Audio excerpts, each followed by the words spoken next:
Ladies and gentlemen, I'm John Gray, and we're just plain living here. And I say we, that means me. My co-host Peggy is having a doctor's appointment about, I think she has polio or ankle-o. She has something, she was having some problem with one of her ankles and feet, so she had to go see a doctor this morning. And my partner Jim Fuller's seeing everybody's seeing a doctor but me. So I'm here with you today, and we have a good show coming up. We have several things going on. I was fortunate enough to be out at the horseplay facility when the representatives from the Predators came down, and they had presented $5,000 to horseplay, and they came down just to see what was going on. You know, they'd never seen the facility, and I was out there and met those people, and really nice. We have a good interview there, and show you some stuff going on there. Budget, the city passed the budget. So we're going to have our mayor, Lynn Seaborn, come on today, and we will also have. He gave his speech about the city and what shape everything's in that the mayor usually gives during budget time. We'll show you that from the board meeting the other night, and then. Mayor Seaborn's going to be on live, and we're going to talk about some of the things that are going to happen and why they're going to happen, and keep you informed about that. And then we have some other things going on. Hey, it's 4th of July week, and we're going to have, of course, we're going to have the Tullahoma Regional Independence Day celebration. And the big sponsors there are Rogers Group, Smart Bank, First Bank, Cast-In Tennessee, Ascend, Tullahoma Utilities Authority, Tullahoma Parks and Rec, and Vanderbilt Tullahoma Horton, St. John's Engineering. So all these folks are bringing the fireworks to you. That's on Thursday, the 3rd, excuse me, the 3rd, and that the music festival and the fireworks, the music festival starts at 5. And goes till 10. So that's at Grider Stadium, Fraser McEwen, Big Springs Avenue, and I assume they'll have that road open to where you can get in there this weekend. And that's on Thursday, the 3rd. So that way you can have your fireworks and stuff at home on the 4th and celebrate on the 4th on Friday. So with that said, a couple of things. You know, the 4th of July is Independence Day, and that's the day that we celebrate for over a couple of hundred years about breaking free from England and winning the Revolutionary War, and then going to meet and greet with other politicians. Well, they weren't politicians at that point. They were public servants who came from the other states, Congress people, and they came up with a Constitution, signed a Bill of Rights, and the United States of America started. And throughout our history, we have gone to war numerous times in numerous places to fight for the right to stay independent in our country. And this is a piece I wrote in taking in all of them. Excuse me. It's called the Veteran Song. From the caves in Afghanistan to the swamps of Vietnam, hand in hand they stood between evil and our home, fighting through the ages, from independence to World War II, where brave men and women did what they had to do. The greatest generation, without question, gave its all, from the beaches of Normandy till the day of Hitler's fall. The infantry, the Navy, the boys that had to fly, many went and came back, but many had to die, and gladly gave their life for the world and their nation. God bless the veterans of the greatest generation. Now, every day, the USA's soldiers stand the wall. All around the world, they answer the call, replace those who went and didn't make it home, to honor the World War vets before they're all gone. The greatest generation was, without question, gave its all. From the beaches of Normandy till the day of Hitler's fall, the infantry, the Navy, the boys that had to fly.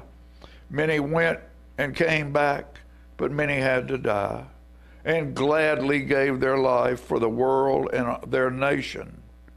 God bless the veterans of the greatest generation. Yes, they fought for freedom, for the world and our nation. God bless those veterans from the greatest generation. Now, you're celebrating on, the city is on the 3rd. Well, on the 4th, that means there'll be a lot of folks around their swimming pools, and they'll be getting together to cook out and have fun. And what happens there is most of the time, it's people who've been friends or acquaintances, new acquaintances sometimes as well, for years, get together in a backyard and sit around and tell stories and lie on each other. And the lies get bigger and bigger every year. And most of the time, there's little ones around, the babies, the grandbabies. And you know, it's funny how when old men and women get to telling stories, those young ones open an ear. And so I wrote this piece about a reflection on a 4th of July, and I wrote this on the 5th of July. So I'll call this the 5th of July. Memories lay thick in the air, ripe for the telling, as old friends in cushioned chairs grin at the spelling that binds little ears to listen in, as old stories get retold, woven out of a magic that never grows old. The tellers and rememberers share secret smiles. The young ones drift off in dreams on the Mississippi or the Nile. Yes, we've made it again, another year through thick and thin. My, how time does fly. Happy 5th of July. So, let's see here what else we got going on. CJ's going to pull these up for us. We're going to go to Cat Murray. Cat Murray's doing his story told by her, and this is the 18th time she's done this, a tribute to Michael Jackson. It'll be Saturday, July the 12th at 7 p.m., Tullahoma High School. Call 461-0034 for details, and you can buy your tickets there at McMurray's. And if you don't know where that is behind the $5 car wash on Jackson Street. Go to McMurray's and pick up your tickets. Great show, and all the money goes to the Jack T. Farrah Elementary School playground. Kat has given away, there's no telling how many thousands and thousands of dollars. She never keeps any of the money. It's only $15. And go see it. Take your kids. It's dancing, and she's outstanding as Michael Jackson. And you never know. This year, every year when they do Thriller, they have a costume change. And it is incredible how they come out there for Thriller. So you go see that. Get your ticket at McMurray's. Next thing on the list is August 15th at 7 p.m., and that is First Baptist Church in Tullahoma on East Grundy Street. It is a conference defending your faith, and that is Alicia Childers will be there to speak. She's an author. There'll be books to be sold and signed, and it's a great, great thing. Scan the code or register, $35 a person. It includes goodie bags, snacks on Saturday, and 3 teaching lessons, plus a question and answer with Alicia. So That is at First Baptist Church, August 15th, Defending Your Faith. Then we had our people from Isaiah House on recently, and on July 18th, they're having a lemonade day. So you make lemonade, get out in your neighborhood, make lemonade, and everybody will know that lemonade, all of a sudden they'll see 3 or 4 lemonade stands. What's going on? It's to raise money for Isaiah House, which is a great, great, great organization here in our area. And then this one is the fall registration is open now for Wesley Sprouts Mother's Day Out, and that is at Wesley Heights United Methodist Church, starting August the 4th, 2025, Monday and Wednesdays, 8:30 to 2:30. So to register for that, call 455-3988 or 308-9947, and that is ages 2, 3, and 4. So that is a kindergarten age to give mothers a break during school time to get some other things done. And it's called Wesley Sprouts Mother's Day Out. So with that said, we're going to take a quick commercial break, and we will be back with the mayor's State of the Union, not the Union, State of the City of Tullahoma, Tennessee from last week's board meeting. We'll be right back. Don't go away.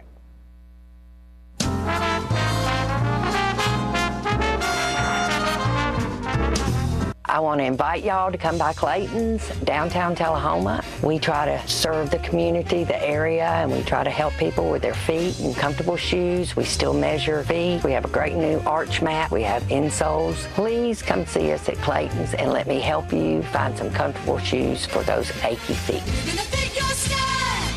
We're gonna make you shine. Service and quality at Clayton's Shoe Store. We're gonna fit your style. My husband was diagnosed with a spinal infection. He lost his ability to swallow and the movement of his legs. I couldn't turn over in bed, I couldn't walk, I couldn't eat. They were just wonderful in the treatment and care they gave my husband. I regained my mobility where I was able to go home. It is miraculous. Let us champion your recovery. Life Care Center of Tullahoma. STEM is everywhere, like here, behind the scenes of The Walking Dead. When we break down clothes, we tumble it with sodium phosphate, rock salt, and dish detergent. We stitched together images of our model and created a 3D set that can be walked through in a VR headset. We're able to turn 12 walkers into 1,000 walker boards. STEM can create new worlds on and off the screen. What will you make with STEM? Get inspired at shecanstem.com. Hi, I'm Terry Stroop with Stroop's Accurate Refrigeration, your #1 hometown HVAC company. We offer dependable and reliable service on all your HVAC equipment. We also offer high-efficiency trained cooling units. Call us for your cooling needs. Your comfort is what we do. It's summer, call Stroop.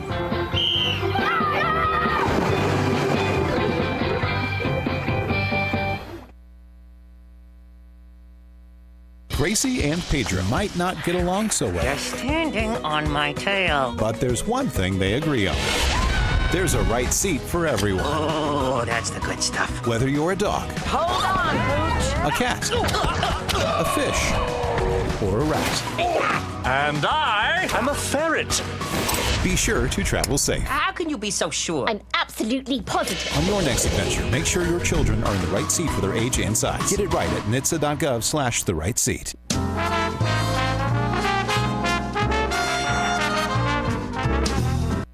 It's traditional for the mayor to give a state of the budget or state of the city and a budget address, and so I'm going to do that this evening. I'm giving a copy to all the aldermen. I think we've gotten a copy to the Tullahoma News as well, but I'm going to read what I patched together on this message. As we look at this proposed budget this evening, I want to express my thanks for the staff for their diligent work in preparing the draft budget and for the supporting documentation we have received. And I want to thank our aldermen for their diligence in reviewing the budget with detailed feedback during our study sessions. As I look at the state of the city and the budget challenges before us, I would like to emphasize 3 priorities that have guided my thinking and decisions moving into this budget year. First of all, roads and infrastructure, which we've been discussing heavily. For several years now, we have been facing a challenge with maintaining our road paving along with other needed infrastructure improvements. We've had some good progress this year with road projects in particular. The city has restructured William Northern Boulevard to Cedar Lane, accommodating new hotel facilities and improving traffic safety through a new streamlined direct routing. We've also started a project to improve traffic flow at the intersection of Country Club and Kings Lane, a key intersection in our city. Another success for this year was the repaving of the downtown portion of West Lincoln Street in 48 hours, a great accomplishment that minimized inconvenience to our citizens and the businesses located there. Our previous board instructed the Tullahoma City staff to do a review and bring recommendations on our road infrastructure. That review has been completed. Tullahoma has about 172 miles of road that we are responsible for maintaining. In recent years, asphalt costs have increased significantly, about 35% in the past 5 years. Our Public Works Department recommends that our roads should be paved every 16 to 20 years. Based on these numbers, it's estimated the current cost of paving in order to repave our streets every 20 years, the annual expense would be about $1.5 million a year. The city has increased spending on paving in recent years, but we are still far short, spending about $700,000 to $800,000 the last 2 years. We have received many comments on the poor condition of many of our roads, and the only solution to that is to repave on the proper schedule. Also of concern is the condition of our municipal building where we meet tonight. This aging building is in a deteriorating condition. Recent engineering studies indicate that there will either need to be major renovations to the building or replacement will need to be sought. Decisions about the path forward have not been determined yet, but we know this is a need for the near future. The second item I want to highlight briefly is public safety. As we consider where to receive funds and perhaps find places to cut, it's good to bear in mind that a key responsibility of our city government is the provision of public safety through our police and fire. This year's budget provides needed SWAT training and training ammo to our police officers and replacement turnout gear and gloves for our firemen. It also provides 4 replacement police vehicles, a fire vehicle, and building maintenance for fire stations 1 and 2 through the use of equipment and building reserve funds. And the third item I want to highlight is economic development and tourism. Our city's economic climate is key to being able to provide our cities with essential services.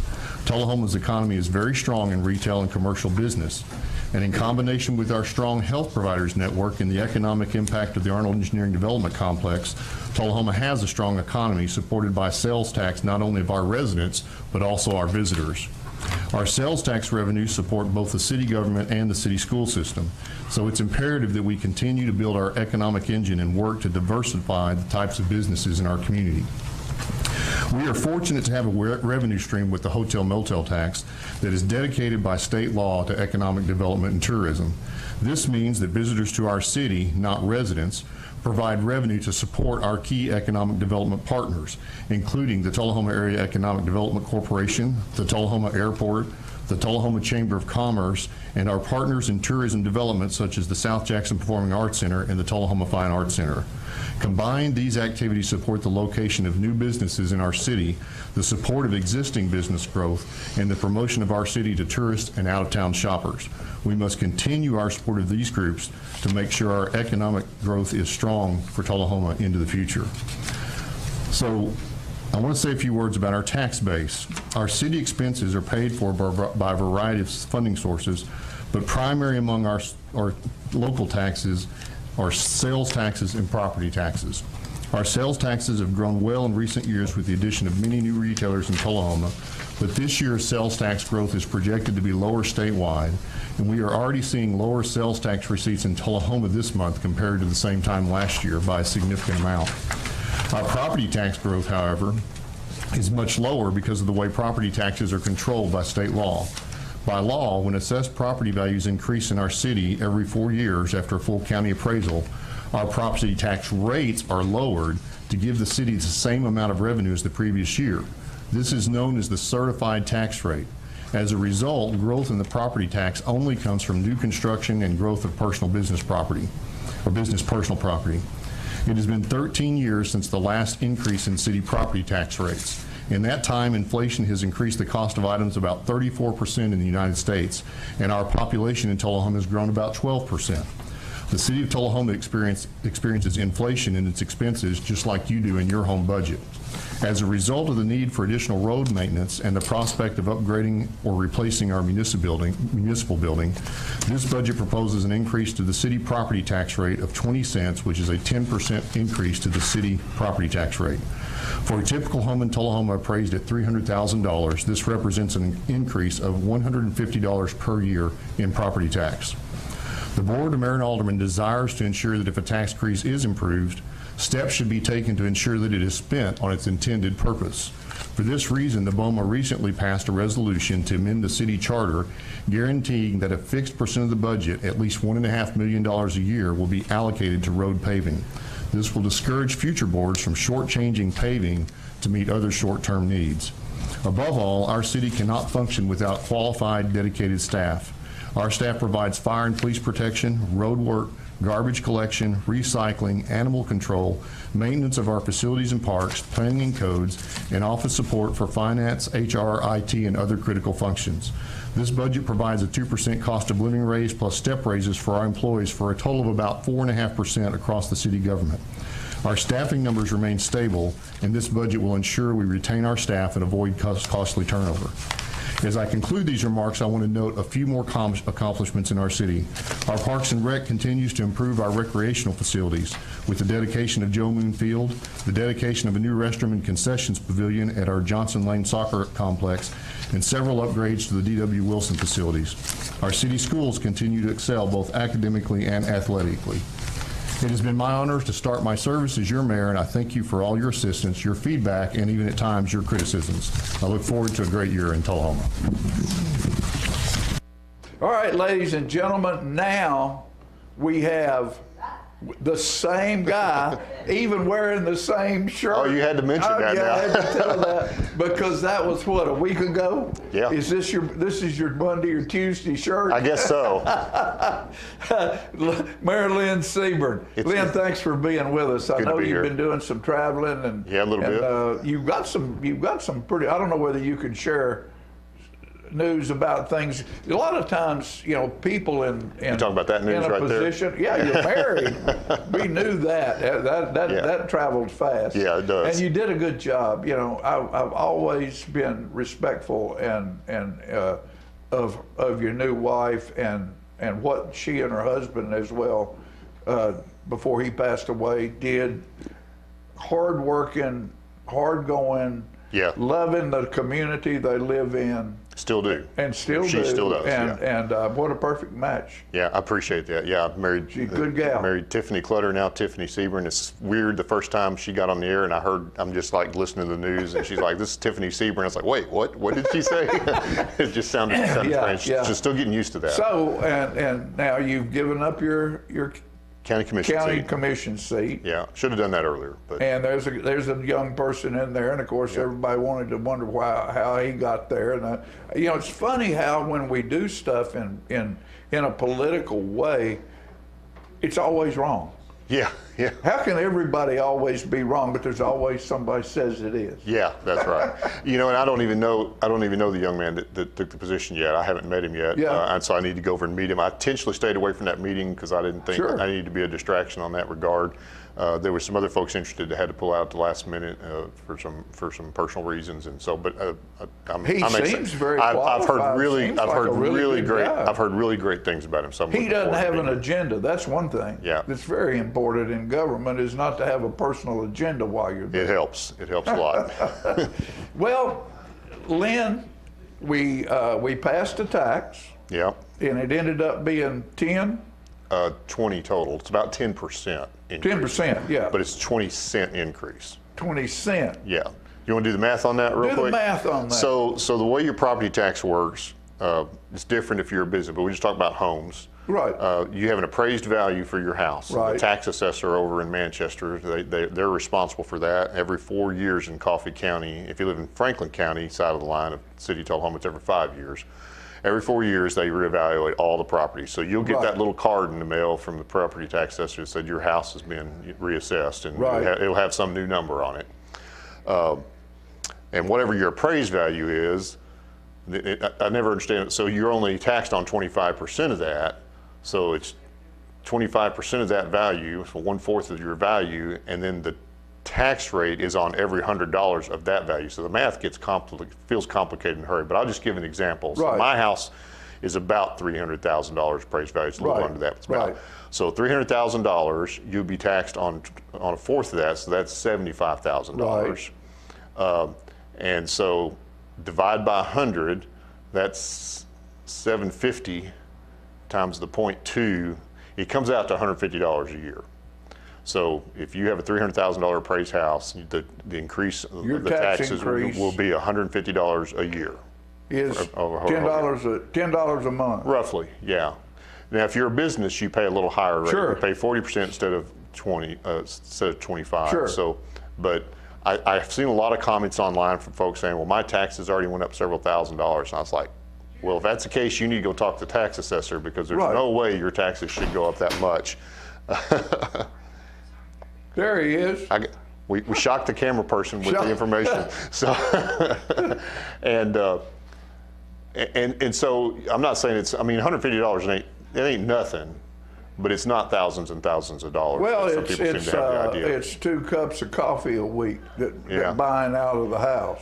I was about to say, yeah, if you're down getting your fancy coffee. If you're buying a fancy coffee, and fancy coffees are what, $4, $5, $6 a cup somewhere. But I mean, it's like you say, it's not like thousands of dollars. It's the other thing I think, if you don't mind, just a moment. And I mentioned it in my mayor's address. But I think another thing that people don't realize is that just because your appraisal goes up doesn't mean your taxes go up. No. It's not like sales tax. Sales tax, you know, if Walmart starts charging you more for bread, you pay a little more tax every time. Right. But with the appraisals, it's different.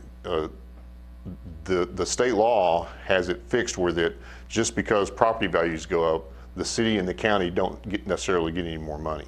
Right. And so the law on that is if this happened 3 or 4 years ago, all the property values went up about 20%. Right. And then what they do is they calculate a new tax rate to give the same amount of money the city got last year. Right. And so our tax rate actually went down about 20%. Right. Now, if you happen to live in a nice area where the values went up faster than the average, you'll pay a little more. Right. But on the other hand, somebody's paying a little less. Right. So on average, your property value taxes should be about the same when you get reappraised. So when you get that reappraisal notice and your house has gone up $20,000, don't think that's going to increase your taxes. Right. No, it's not. But the important thing from the city's point of view is the city's not getting more money. And so over time, as inflation is going up, our expenses are going up. Well, always, yeah. But our revenue is not on the property tax side. And the property taxes are, you know, close to 45% of the total revenue of the city. So over time, it just gets to the point where eventually most places, and you've seen a lot of it, there's Moore County had to have one, several of the cities around us. Decker went up 40. Several are going to go up in the next year or two that are holding off. A lot of places are just spending out of their reserves right now. So I don't like that. We did that. We did that years ago, and you know, people. You know, the other night I was thinking when they were talking about, oh, we don't need this, we don't need that. You know, we had a hospital that was owned by the citizens of Tullahoma. Yeah. And when it was sold, you know, the Hartons gave the property to build the building. I don't know who paid for building the building. They probably got a grant to do it. But I know my mom and dad and other people in the community would buy beds. You know, the rooms were all outfitted by citizens spending money on there. And when that hospital was sold, the money went to the city. Yeah. And the city lived off that for a long time. The city lived off of it for a long time, but what they didn't do, they used it for operating expenses to where they didn't have to raise taxes. Yeah. Well, after about 20 years, all the money's gone and you have to raise taxes. Yeah. And so in 2 tax increases, we ended up right where we would have been if we'd have raised taxes incrementally for that 20 years. But you know, it's hard to do that. We'd have had all the money left. It's hard to do that incrementally though, right? Because people, if you're raising taxes every year, that well, feels, not every year, bad. but every 4 years or so, we would have ended up at the same place at rate. And I will say, all the money you have saved in reserves and such, right? Then you should put that in some kind of capital project or as needs come. And that's what we do. operational expenses. Yeah. Let me say one more thing about the roads. Sure. So, yeah, the roads. That's another couple great things. subject. So a lot of what drove this was the roads, and so there hasn't been a property tax increase in 13 years. Which doesn't sound like a long time. On the other hand, it's in terms of inflation, it's been a really long time. So if you go look at the inflation records in the United States, I tried to find numbers for Tennessee, but I couldn't find Tennessee specific numbers. But since in the last 13 years, the total of inflation increase over the last 13 years is about 34%. Right. So that means you and I and everybody, we're on average spending 34% more for our groceries and our daily needs than we were 13 years ago. And for gas. Cities and for gas, all of it, right? And for anything. City's no different, right? City has to buy gas, city has to buy cars, city has to pay employees, and employees have to buy groceries. Right. And so we've got the same issue. It causes us to cost more. On top of that, City of Tullahoma's grown about 10%. Right. Over that time period, so we got a few more people to take care of. So that drives that cost on that. The roads have increased that same amount, if not more, because asphalt prices really went up. And the last board had asked we get a lot of comments about the roads. I heard probably more about roads when I ran for election than anything. And we all know that we've got roads with issues. So our Public Works Department, they did a study of all the roads, and they keep a spreadsheet of every single road and the condition of it. We got 172 miles of roads, if you can believe that, in the city. So those should be paved every 16 to 20 years. And so if you pick every 20 years, the cost to repave our roads is $1.6 million a year in today's current prices. The city has been spending much less than that for many, many, many years. Well, they take road money. They take road money and put it in operational expenses. Yeah, that has happened. And the city, to their credit, the last board did increase it quite a bit, but still only got about halfway there. So the last couple of years, we spent $700,000 and $800,000 on roads when we need $1.6 million. That's been the major driver of why a property tax increase, because you need a long-term revenue stream. Many people, this is the part I wanted to come to. So many people say, well, they're just going to take it again. And so what we have done to try to, you can't ever prevent that completely, because you can't tie the hands of a future board. They got a right to vote and change things just like our board's got a right at the current time to. But what we did was we passed a resolution to change the city charter a few weeks ago. And that charter says we have to put, I can't remember the exact amount, but it's like 2.36% of the budget, or no less than $1.5 million into the road paving budget every year, and pass that as a charter change. Right. And then when the charter changes have to be approved by the state legislature. So they should approve that next spring when the legislature's in session. So what that means going forward now, if in the future I wanted to raid the funds and I'm doing the budget in June and I'm looking for some money, and I thought, well, let's just pull some out of the road paving. They can't do that unless they change the charter. Right. Well, that they would have to vote on it then, and then it has to go to the legislature the next spring. It would be almost a year before they could get their hands on that money. So that doesn't help the patching that hole quickly. No, so that should help us in protecting that money and keeping it fenced in. That's my pledge, is that we're going to maintain that. At least as long as I'm mayor, I'm going to be voting to maintain that. But we only have to take a vote on it right now, because now it's going to be in the city charter. And I hope that gives some people some reassurance that we're not just going to waste that money that we've just raised. Well, and I'm glad that two things. One is Lyle Russell is doing a good job. He's doing a great job. If we're doing major road work, realize that Lyle puts out a press release on the city website to where where the roads are blocked or where there's going to be construction, usually a month in advance. Yeah. To where if there's something's going to happen out your way, then it won't be all of a sudden you'll drive into a roadblock one morning. There's press releases about it. So, go online and check and see about that. And and just on the roads that are going to get repaved, like I said, the Public Works, they keep a priority list. Sure. And the policy kind of has been, and I intend to keep it this way if I have a say, we'd pave the worst roads first, but also not just all on one side of town. I mean, I've seen people on Facebook saying, oh, well, they're only going to pave the roads. No, the goal is to the 4 quadrants. Tullahoma's kind of got 4 quadrants, and to pave some roads in everywhere every year. But keep in mind, we're way behind. So just first year, we're going to spend that $1.6 million. That won't touch everything that needs to be touched. It'll take years to get caught up on that, even with that. But like you say, those roads will be decided on based on condition and try to spread them around. And then Lyle will be putting out notice. And it's amazing the work that was done on Lincoln Street this last year. Oh, heavens, yes. They paved it in 48 hours. Yeah, 48 hours they did. 48 hours. So, amazing. So many times you get disrupted for months. The other thing I'll just say is Jackson Street and Wilson Avenue and what was that, Carroll to Manchester? I always forget what it is right there. Right. But Highway 55, Highway 41, those are state highways, so the city's not responsible for those. And the city's not responsible for the bridge building and everything down here on Cedar Lane. Right. That's and Wilson Avenue, that's a state project, and but they've been pretty cooperative with us. Yeah. Now that'll be open this weekend, won't it? I don't think so because of but maybe I'm wrong about that. I need to check on that. I don't think it's open because they've got all that tore up right there right now where they're building that second bridge. So think about that on the 4th of July. Down Jackson Street and come in past the high school to get down there.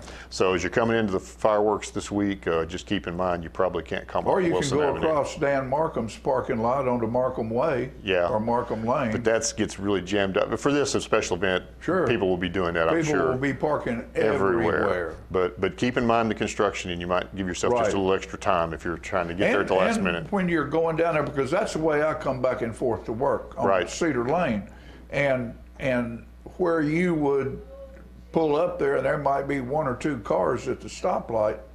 Now, it might back up all the way to the old Coca-Cola plant. I live right off of Wilson, and I'm going on Lincoln Street a lot. Any way you can get there. Any way you can get there. So, appreciate everybody's patience with that. One of the other things, real quick, that I was very pleased the other night when there was a option put up. Instead of looking for searching for a director of TDAC, Winston Brooks has left and gone to Chattanooga. There was an option to have that board be under the city administrator.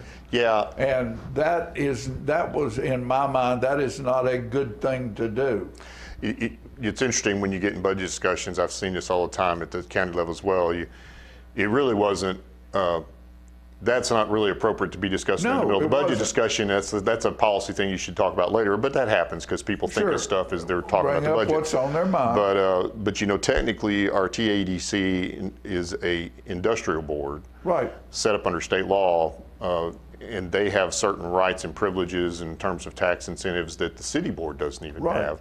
And so it's important that they have a certain level of independence, and having their own director maintains independence. We do put that person under the city's benefit packages because it's just easy, and that's really common. The county industrial board does the same thing, where you have kind of quasi public-private organizations, and you put them under the umbrella of city benefits and pay management, but the board needs to have someone to direct if they're going to do their job. And and the city does put the board.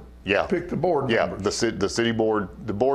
The city board picks the board members of the TADC. Right, and then you go, sir. Tom Robinson was a wonderful guy. Winston was We've had really good luck there. Godsend as far as I'm concerned. And we have really excellent members on our board. Right, on that board, and that board is perfectly capable, just like the Airport Authority. Just like TUA. They don't need governing. Well, that's my position. They govern themselves. That's my position. Not everybody may have the same position, but I think they've done well with that. And if we appoint the right people, we don't have anything to worry about. And our city administrator has enough to deal with without dealing with that. He does. Don't you think? There's more than enough for all of us to deal with. All of us. Well, I'll tell you what. More work to go around than we have. Thank you. Appreciate it. Thanks for having me. Thank you for being. This guy's accessible, and he's up to date. He's done this kind of stuff for years countywide. He understands what's happening, and I can't think of anybody right now at this time a better person that could be sitting in the seat Well, I appreciate as that. mayor and as you. I'll get that donation to you later. Thank you for that, John. Hey, I tell them all, we're not a 501c3, but we are a nonprofit. Folks, we'll be back right after these messages.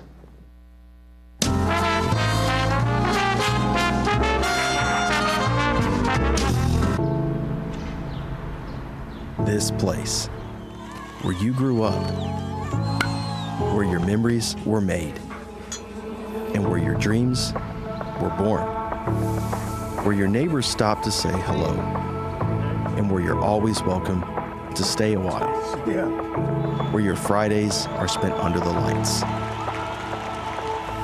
and where Saturdays are made for the water, where you can feel good about a hard day's work and take pride in a job well done, where small business makes a big impact, and home is always a sight for sore eyes. And where the best things in life, well, the best things in life are the little things. Tullahoma Utilities Authority, power in community. Hey Bobo, do trees tell each other stories? I'm sorry, I'm afraid I don't know that. Hey, why don't we go find out? Listen. Do clouds take naps? I couldn't tell you. Dad, do stars visit their friends? Look!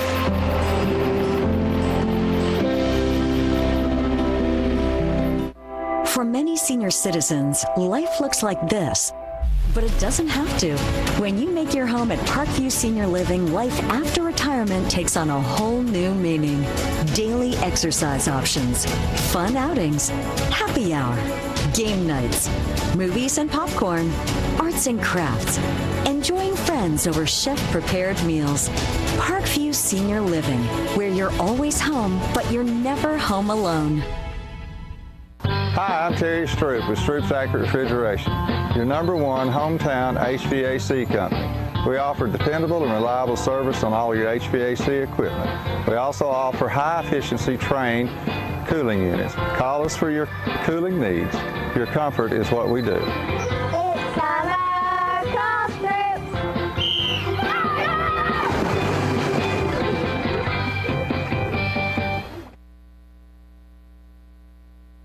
So you've been meaning to do something healthy, commune with nature, get outdoors and meet new people. We have the perfect solution. Come hike with us. You can find a Tennessee Trails Association chapter near you, including Clarksville, Columbia Franklin, Highland Rim, Jackson, Knoxville, Oak Ridge, Memphis, Murfreesboro, Nashville, Plateau at Crossville, and Upper Cumberland. We're on the web at TennesseeTrails.org. It's fun, it's stress-free, and it's good for you. See you on the trails.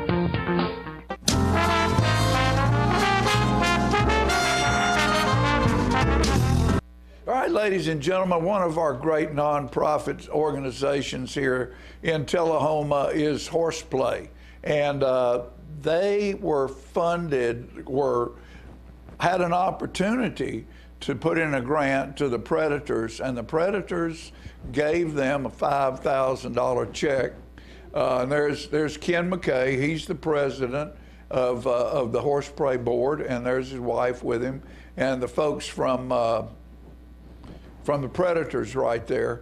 Well, what they did is, and there's the same check, and the lady on the left right there is the vice president of promotional operations for the Predators, and she had two young girls that were following her this summer, and interns, and they were down at Horseplay to see what happened down there. They gave them the grant, not knowing exactly what went on, so they came and made a visit to Tullahoma, and possibly next year that grant number might go up a little bit because of what they saw.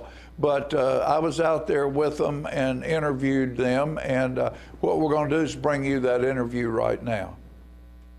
All right, ladies and gentlemen, we're out at Horseplay today, and The Nashville Predators are here to look at some of the workouts that are done here at Horseplay and how the money, they have donated money to Horseplay this year, and see how that money is used, and with a possibility of getting a little bit bigger donation next year. So we'll get with Ken McKay, the president of the board here, and the Predators people, and find out just exactly what's going on. And here's Ken McKay, and here's some of the young people that work here, and a couple of the Predators girls that are here. I asked them, look at them. I asked which one of them had the best slap shot, and they wouldn't tell me. Oh, yeah, look at them. All right, ladies and gentlemen, this is why the Predators have come down here today. They want to look and see what goes on at the facility and how the volunteers help with these young people to feel comfortable on a horse. Look at them. Rick Moore's over there. Got that young lady to put her hands out, not holding on. Here's another one right here, like that. So what happens at Horseplay is a wonderful thing with these young people and these animals. And we want to thank the Predators for being part of keeping it functioning and operating appropriately. Kids and see the program in action. Horseplay was a grant recipient. All right, ladies and gentlemen, now I'm with Ken McKay, and he is the president of the what a horse! I want to say what a horse. The facility here, and he is with Rebecca from the Predators. And Ken, tell us about today and what's going on and what y'all are trying to accomplish. Well, first things first, go Preds. Go Preds. Go Preds. Okay. We had a need for some new saddles for horses. We had some bigger kids that were too big for our saddles. And so we reached out to the Predators, and they graciously gave us money, and we went out and bought some saddles. And it sounds like such a tiny little thing, but if you're not sitting in a saddle right, it's hard to perform the functions. And so the Predators came through with us. And then in talking with Rebecca, she got very curious about our program and wanted to come down and see it, and that's where we are today. And Rebecca, what are you finding out here in Tullahoma? I am learning about a great program that we had not heard of before, and that's why we love our grant program, because organizations that we may not know about apply and provide us with a lot of detail. And if we do or don't fund them, we love to meet them in the summer, and this was one that we did fund. And the opportunity to come down here and meet the staff, the board members, the kids is just fun for us. As a foundation, we spend our year raising money, but I don't have programs that I run. I don't know how to do an equine program, but Sure. I'm happy to give you guys money. Yes. You guys do your good work, and so for us to see the grant in action is rewarding, and it's an honor for us to have so many of your people here while it's not a normal riding session time. So we're grateful that this was pulled together and we could see horses and kids and how this program operates. Well, we certainly do thank you for being here. Thank you for your investment in our lovely little community here. I hope you find joy here, friendliness, and just come back and know that you're welcome. And, you know, Ken, thank you for what you do and what this program does for our community. John, I'm going to brag on the Predators for a little bit. Do it, man. Okay. Do it. When we went up to the presentation up at Bridgestone, we were treated like we were royalty. When we walked in, they had staff on both sides, and they're waving pom-poms and just pumping us up, making us feel great. Good. Then when we got in there, tell me if I've got the numbers right, 191 organizations. They gave out just a little under $900,000. I love hockey. I truly love hockey. I grew up as a Flyers fan. I am definitely a Predators fan. But with this, they don't have to do this. And they do. They don't just do it. They do it big. Thanks, Predators. Yeah. Thank you, Rebecca. You're welcome. I always say that day is the most powerful room in Nashville because you have 191 organizations doing amazing work in our community, and our community would not be what it is without everyone doing their part. We sell hot dogs and we play hockey and we run around on a sheet of ice with skates.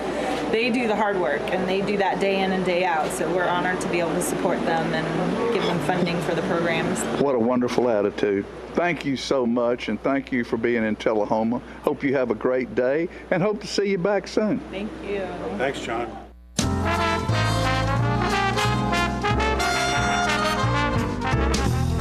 When asked why I go with light tube, well, the answer is pretty simple. In 1946, a company was formed to provide phone systems and nurse call systems at an affordable price. That company would continue to grow. In 2000, that communication team realized the dot-com bubble would provide power, flexibility, and efficiency to house voice-over internet phone services. So they built their own platform and installed their first voice-over IP system in 2001. While Host My Calls was getting started in 1946, a year later in 1947 saw the beginning of the Tullahoma Utility Authority. They would start providing electric power to homes and businesses throughout the entire Tullahoma area. In 1977, as more services were needed, the current building was built to provide both power and water to meet the needs as Tullahoma's growth continued. And in 2008, Tullahoma would venture into the world of fiber optics and start providing the strongest internet service in the area at affordable prices. With the history of these two companies providing dependable service, selecting LightTube for Host My voice, text, and video to run over was an easy choice. Call today, 931-581-4411, and start experiencing great communications. Hi, my name is Ringo, here at Barkview Senior Living. They're human-friendly. That's why I love it here, and so does my senior human. When they want a bite, they get chef-prepared meals, and so do I. Movies in the theater, day trips, walks on the trail, and other senior humans to play with. The grass and the grounds are exquisite. It's everything my human needs to be healthy and active. Barkview. A Parkview Senior Living. For your dog's best friend, you. Every day, thousands of kids start vaping. And I can't let this happen to my kid. Of course, it's awkward to talk to kids about the dangers of vaping. Hey, bestie, how sketch is me? It's hard to get their attention. Ready? Go. Yes. Look at that. Yeah, you turn yours over. So if you want to talk to your kids about the dangers of vaping, you got to get it trending.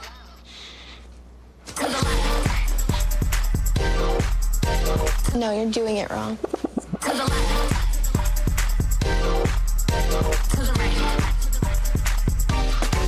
Let's go.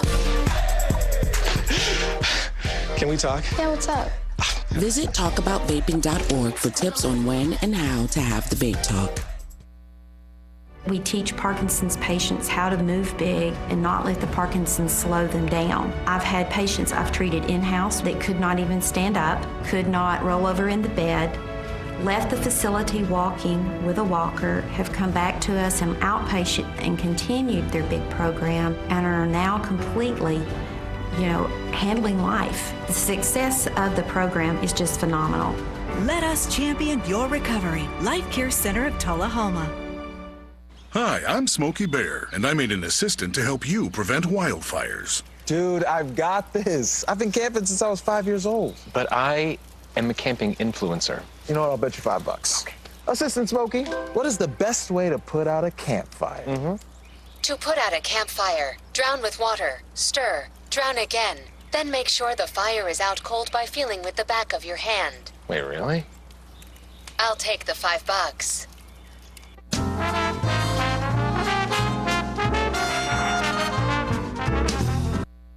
All right, we're back, and what we're going to do right now is we're going to go to another segment of the Juneteenth program, and this is Mr. Eric Van Zant from Juneteenth. Good afternoon. First, I want to thank Tullahoma for inviting me here for a second time, a second year. I do appreciate the invitation. I promise I will not be before you long. No preacher minutes today. I tell people all the time, preacher minutes are 10 to 1. 10 to 1. So I'm gonna try to be brief. But we just thought we are here to celebrate. Today is Juneteenth. And so we look at our history and we honor our history. But we don't want to get stuck in history. Amen. We want to take that history and apply it to today to make a brighter future for the generations to come. The reason a lot of times that our young people don't know what to do because they don't know who they are.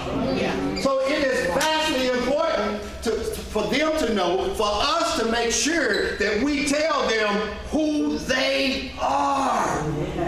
That we are bigger than our circumstances. We are more than what we've been through. And see, I am not defined by what you say.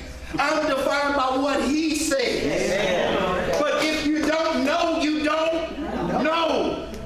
You see, this is the reason that we study history, right? 1863, the Emancipation Proclamation went forth.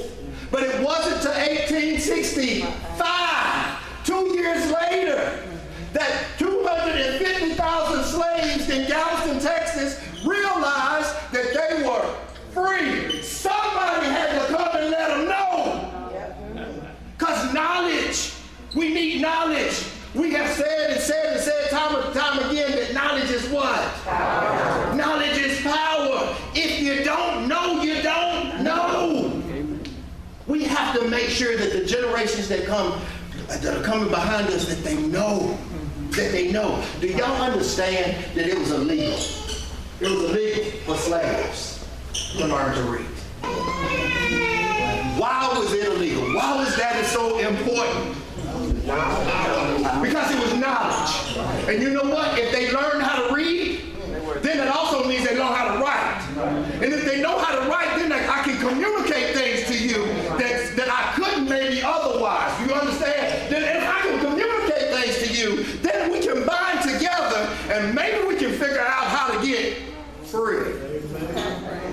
So that's why it's so important to keep slaves ignorant. Keep them from knowing.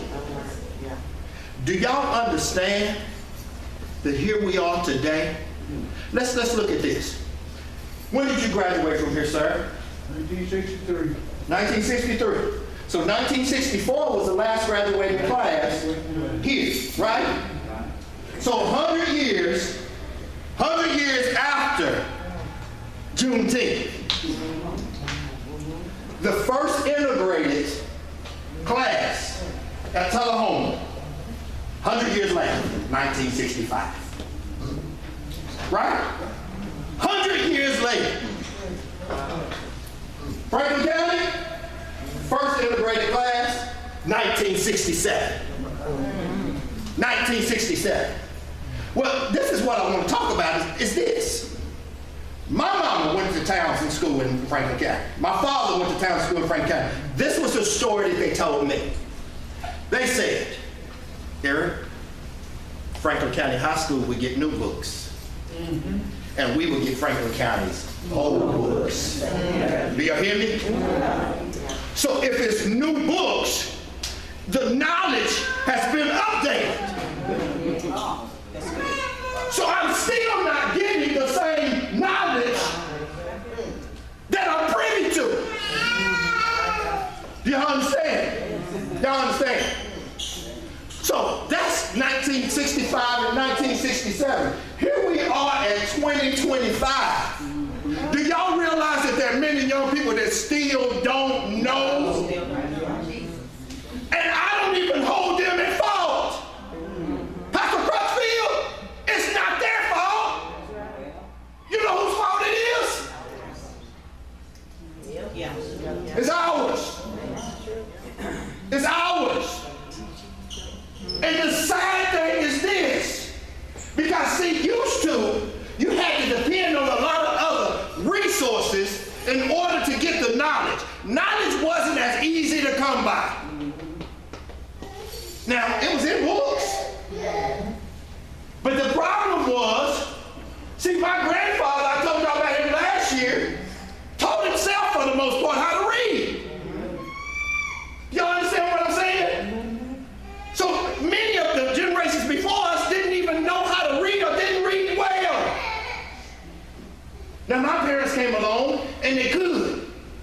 And my mama started working with me early. Started working with me and empowering me early. Okay? But there's still a lot of young people out there that don't know. And the sad thing is, they should. And let me tell you what I tell young people all the time. And this is, listen, I can sit here and talk about history all day. And that's good. We need to know history. But you know what I'm more concerned about? I'm more concerned about what we're doing now. Yeah. Because I tell young people all the time, I said, look, y'all supposed to exceed us. Y'all should be the most powerful generation that we have ever witnessed, that we have ever encountered. Y'all should be. Do you know why? Because like I was saying, see, we used to have to, with our generation time, we'd have to go to the library, you have to research, and then you had to learn how to use the library. Y'all remember you would go to the front, and they had that look, all the note cards you had to look through. You had to do some research for real. You had to do for real research. When they said research paper, baby, you did some research to be able to put that thing together. But this generation, you don't have to do all that. Because knowledge is at your fingertips, baby. It's at your fingertips. If you don't know how to do something, it's not on anybody, it's on you. Part of it is on us, because let me tell you why. If you allow your child to sit up on their phone and play and 4, 5, 6 hours a day, and they failing math. For real. There's no reason they should be failing math. Let me tell you why. Pull up YouTube on your phone. Pull it up. And then just hit the little microphone and say, how do you do fractions? It's going to be 9, 10, 12, 14, 16, 20 different listings of how to do fractions. Y'all hear me? Yeah. But you got to tell your kids and teach them how to use the tools that they have. No sense in us being where we are when we can go much further because we have the knowledge at our fingertips. No sense in it. Teach them how to use the tools that they have. Teach them how to use it properly. And listen, you too. Talking about, okay, I don't know how to cook that. I ain't never cooked that before. It's Thanksgiving. I don't know how to cook no dressing. You don't know this.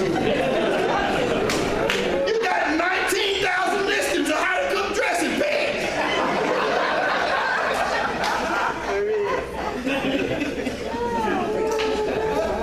Knowledge is at our fingertips.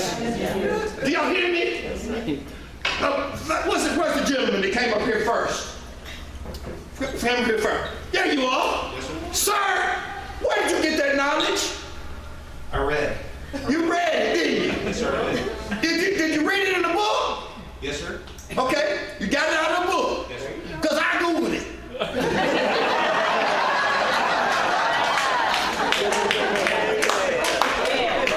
I got that same information from Google. In fact, I just read it this morning. Real talk. Yeah, that's true. Real talk. There's no sense in us being where we are when we have knowledge at our fingertips. We have it at our fingertips. We have to grow. We have to be better. And quit blaming everything on what happened 20,000 years ago.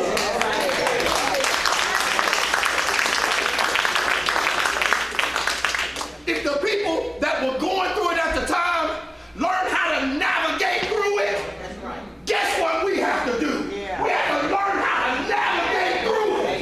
Now that doesn't mean that we don't try to change it, but it's not going to stop me. I'm going to keep navigating through it until it changes. That's right. There you go. We got to know who we are. Yeah. We have to know that we came from greatness. Yeah. We have to know that, bro. You see, but my greatness, I understand that I had some great ancestors. There you go. I just don't believe that my greatness came from them. Because my greatness came from him.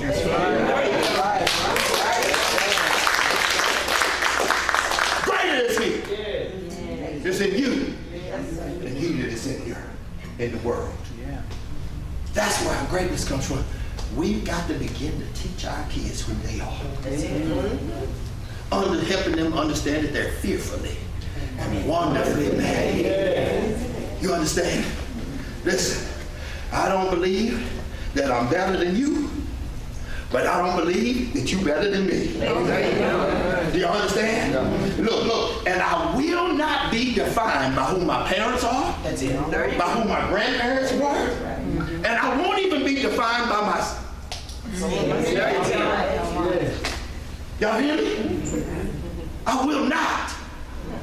And I will not allow you to define me like that. You don't get to define me because I've already been defined. He said I'm an overcomer. He said that I'm more than a conqueror. You hear me? So see, I know who I am. So you don't get to tell me who I am. That's what we have to teach our kids. So that when the enemy throws things at them, they can stand up straight, stand up tall. And they can keep stepping because they know who they are. Listen, look at somebody and say, if God gave it to you, God gave it to you, go get it. Go get it.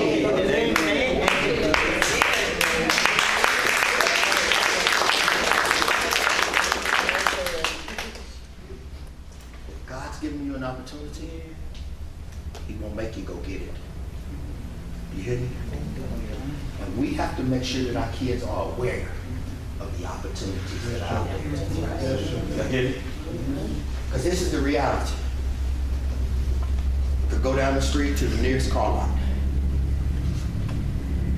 and I could purchase a car for Alan. Sounds good right there. I could purchase a car for Alan. It's no good, never tell him. Is he gonna go get the car? He's not gonna go get the car, and you know why? He don't know. Because he doesn't have the knowledge. He doesn't know that I bought a car for him. He doesn't even know that he has an opportunity to go get a free car. He can't possess what he doesn't know about. Do y'all understand? I'm getting ready to sit down. I told y'all I'm gonna be preaching minutes. I think I already had it. Now listen, the Bible in Numbers chapter 13, God told Moses, get you 12 men and go, listen here, King James said, spy out the land that I give you. That's it. You hear me?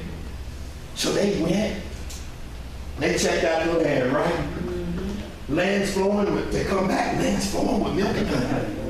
Right? Grapes, pomegranates. So they had so many, they had to carry them on poles. You know, this land is bountiful. Bountiful. And God said he gave them the land, right? But they come back and they talk about how wonderful the land is. Well, here's what they say. But there are giants in the land. And to start to get the people start to get, they shaking. Caleb said, let's go take the land. But the Bible says, see, it wasn't that they didn't have the opportunity. It wasn't that God hadn't given it to them. It's that they wouldn't go possess it because the way they saw themselves. The Bible said they saw themselves as grasshoppers. And so everybody else did. They saw them the same way. You walk with your back all slumped over, somebody gonna ride it. Keep acting like you don't know who you are. We have to teach our kids who they are and the greatness that lives on the inside of them. And for every opportunity, Go get it. Because you will not be what you want to be, but you will be what you work to be. God bless.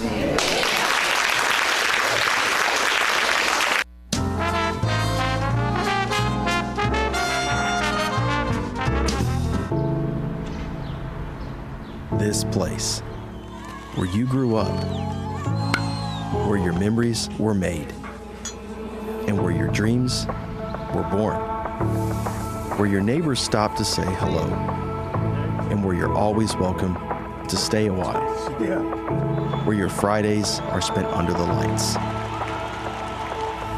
and where Saturdays are made for the water, where you can feel good about a hard day's work and take pride in a job well done, where small business makes a big impact, and home is always a sight for sore eyes. And where the best things in life, well, the best things in life are the little things. Tullahoma Utilities Authority, power in community. Smoking tobacco accounts for 3 of every 10 fire deaths in the United States. Tullahoma Fire Department. Need you en route to a structure fire, 202 Main Street. Heavy smoke showing. Neighbors advise child trapped inside. Lighters, matches, and associated smoking paraphernalia are the leading cause of preschooler fire deaths.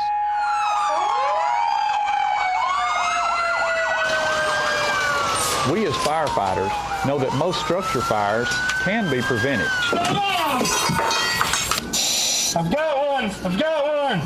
Command, this is primary search. We have a victim. Need EMS to meet us at the front door. Please help us to give you a fighting chance. This can be prevented. Contact the Tullahoma Fire Department for a free home safety inspection. What's a Tennessee vacation? It starts off like any road trip, and then, boom, adventure and thrills everywhere you look, which happens to be some of the most beautiful scenery in the country. Music here, history there, and all kinds of green in between. Come relax and unwind, or bring the crowd for some stargazing, or stargazing. Whatever you do, come hungry and expect an awesome soundtrack. It's all right here in Tennessee. We're playing your song.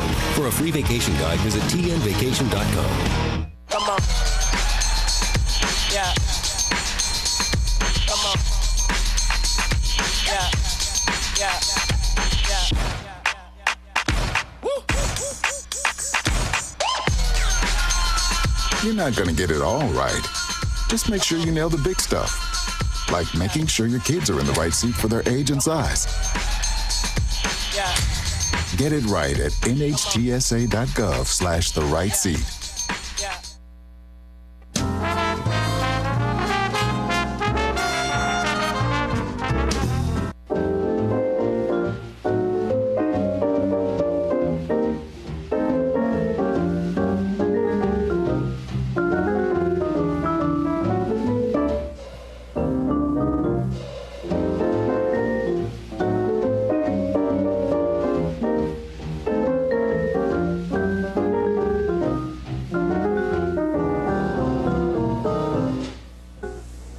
Good morning, all you friends and viewers out in TV land, and thank you for our lady camera ladies that put it on the screen. If it wasn't for them, you'd never see a thing. And John, thank you for that introduction. It's always fun to be here and to share things and history and special events with our friends in TV land. You know, Flag Day is a special day. Old Glory, that has just been a wonderful tribute to our country and the patriotism that it embellishes, and the pledge of allegiance to the flag, and all those things that make it near and dear to us. I read in the paper the other day about a veteran that said the veterans are almost forgotten, but said every time that he sees the flag or hears the Star-Spangled Banner, it gives him cold chills because what it stands for, the freedoms that we enjoy. I thought I'd share with you today, even though Flag Day was yesterday, a wonderful reminiscing remembrance of a flag that meant a whole lot to a lot of people, especially from 1941 to 1946, when the government announced that they were going to build a big army post in Tullahoma, Tennessee. And Governor Prentice Cooper named it for our great Confederate cavalry general, Nathan Bedford Forrest, and it was called Camp Forrest in honor of that great general. And one of the things that meant a lot to us was the post headquarters and wonderful men that trained and served there and participated in the Tennessee maneuvers in 1942 and 1943. And when they were raising or tearing down the camp, many of those buildings were taken elsewhere. For example, the Red Cross building on South Jackson Street was the Red Cross building at Camp Forrest, and it's still being used for the original purposes that the Red Cross was established for 83 years ago, and it maintains that building. But the significance of Flag Day came to mind that we rescued the post headquarters flag, that when the post headquarters were torn down, we rescued this flag, and this is the official 48-star flag that flew over the post headquarters at Camp Forrest, and has a lot of meaning. It was tattered and rusty and faded somewhat, but the meaning of the flag is still with us, that it flew and was the headquarters for the camp, and it's tattered on the ends, but occasionally an old veteran from Camp Forrest days would come by and see us, and we'd cut off a little square of the tattered end and give him so that he can have a memento of where he was trained, and he brings his children down. One of the veterans from Cleveland, Tennessee, Mr. Murray, was at Camp Forrest and on the maneuvers, and his grandson kept asking him, "Grandpa, where were you and what did you do during the war?" And so Mr. Murray wrote a book and entitled it "Grandpa Saw It Happen," as a tribute to his grandson. And on another occasion, another topic, they mentioned soapbox derby a while ago. I saw my first soapbox derby in Dallas, Texas in 1936, and all those children that made their racing cars were just so excited about it, like they are here, and we're looking forward to that event. I believe it's on the 24th of June. It'll be real good. But this Saturday, of course, is the Southern Wheels and Spinning Wheels and Wheels in Motion. It's always a great show at South Jackson Civic Association campus there. And if you like older cars, well, come down. It's June the 17th, and it'll be a great day. We're hoping the weather will be good. If you like old cars and to reminisce, that'll be the place to go, which reminds me of my grandfather's first motorized delivery truck in 1920. I think it was either a Dodge or a Ford, but that was the latest and the most up-to-date delivery truck in Tullahoma. I don't know when he shot his mule that delivered groceries or the mule just died, but this is a modern, up-to-date, one-of-a-kind truck. I wish I still had that old truck. And that, I think, was about the same model of the first fire engine that came to Tullahoma. It was a real modern, up-to-date thing, and I think the pump on that old fire engine was probably a better pump than anything that we can have today. A lot of things to cover, a lot of reminiscing, and a lot of joy that brings back good memories from Tullahoma. We thank you for watching and hope you have a good day. And let me remind you that this is not the end of the story, because there's a whole lot more to come. Thank you and good morning.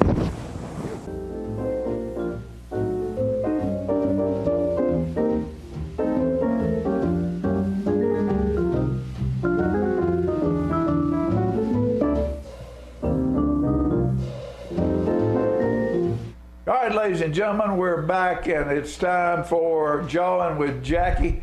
And, you know, Peggy's not here today, and we always enjoy, Peggy and I do, jawing with our friend Jackie Duncan. And he's here with us today, and we got a little time to share some wisdom from Jackie. And we got another camera there.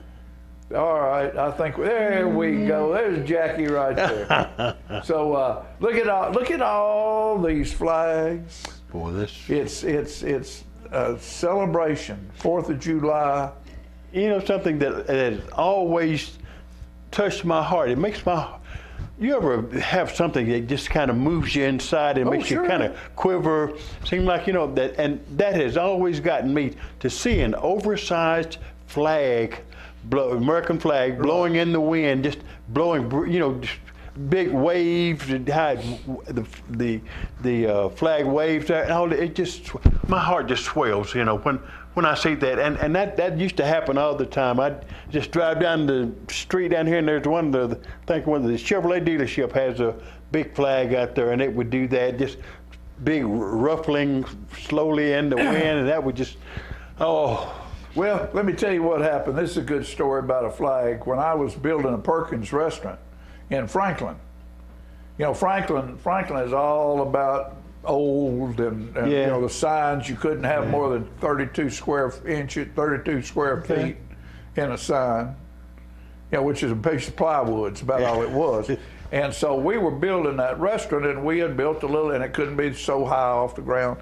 Well, we put that flagpole up, and it was bigger than Stan McNabb's. Mm-hmm. And we put that flagpole up, and we didn't, but it was on the plans. And one of the ladies, I called them the blue hairs, that came in and looked at everything that we did, tell us what we could and couldn't do. She looked over to the planning director, and she said, "What's that?" She asked me, "What's that?" And I said, "That's a flag, American flag. Perkins puts American flag up." Mm-hmm. She said, "They can't put that flag up. That flag's too big." And the codes director looked over at her and said, "Mary, we are Franklin, Tennessee. You're right. We've got the right to say what size the sign is going to be. But honey, we ain't taking on the American flag." So Perkins Restaurant had that big old American flag flying, biggest flag, and the reason they used that flag is because you could see it from the interstate. Oh boy, yeah. See, and all they had to do was say, "Look for our big American flag," and you'll find Perkins Good marker. Restaurant. So, and that's why we've got a lot of these now. I asked you earlier, what about in your family, veterans in your family? Oh man, I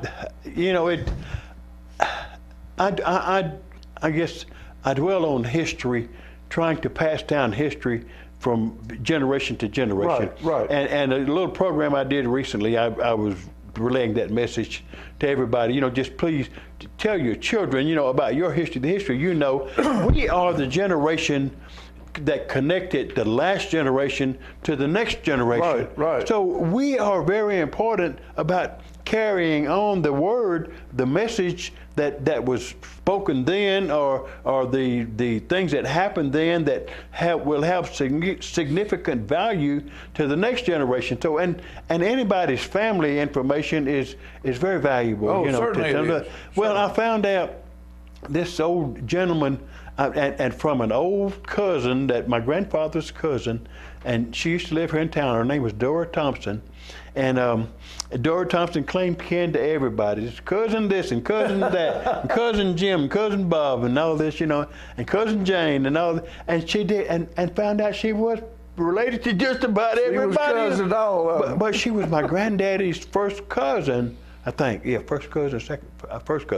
And of course Jesse Lee Duncan is all in that, and the lady that found out, the lady that I'm getting ready to go to reunion here very soon, lady that Oprah's favorite teacher is part of that family, part of our family, and Oprah always called her Mrs. Duncan. Never knew who she was, never knew her first name or anything, but she had her on her show. And I got to meet the lady some years later, you know, and never knew she was part of the family. But this reunion I'm getting ready to go to, her daughter is spearheading it up, and her daughter always has spearheaded it up. And so I used to go there and see her. Oprah's favorite teacher was always at the reunion. She passed several years ago. But bottom line, back to what we were getting into, I took the long way to get to this. That's okay. But this old family member. That's what John's all about. There you go. This old family member that was told the name was Pat. Well, name is Pat Pitcher. Really, I got the picture that I brought it on Yeah, you before. brought it Showed before. and he's in gentleman that's in full garb, full uniform. It's in the Spanish-American War. He was identified in the Spanish-American War, and I am just tickled at that. And well, that's pretty close to the Revolutionary War. Tell me about it. You're way back there. Tell me about it. And so anyway, but then he's there and in that uniform, and that's the only one I've got in uniform. My dad was Army. He's in uniform, holding my brother, and he wasn't in full dress uniform. But anyway, he was Army. His next brother was Air Force, and his baby brother was bad. He was a Marine. He had to be the baddest one in the bunch, so the baby brother. So anyway, but my father and his two brothers all served. Now, was he Air Force? What war was he in? This was World War II. Well, he was probably in the Army Air Corps. Army Air Corps, whatever. Yeah, right. Because it wasn't officially. That's what Dad was. Dad was that's the Army right. Air That's Corps. right. I think they hadn't changed the name officially. Right. They didn't have the Air Force. But then my grandmother's brother, I've got a picture of him. I identified him and his father.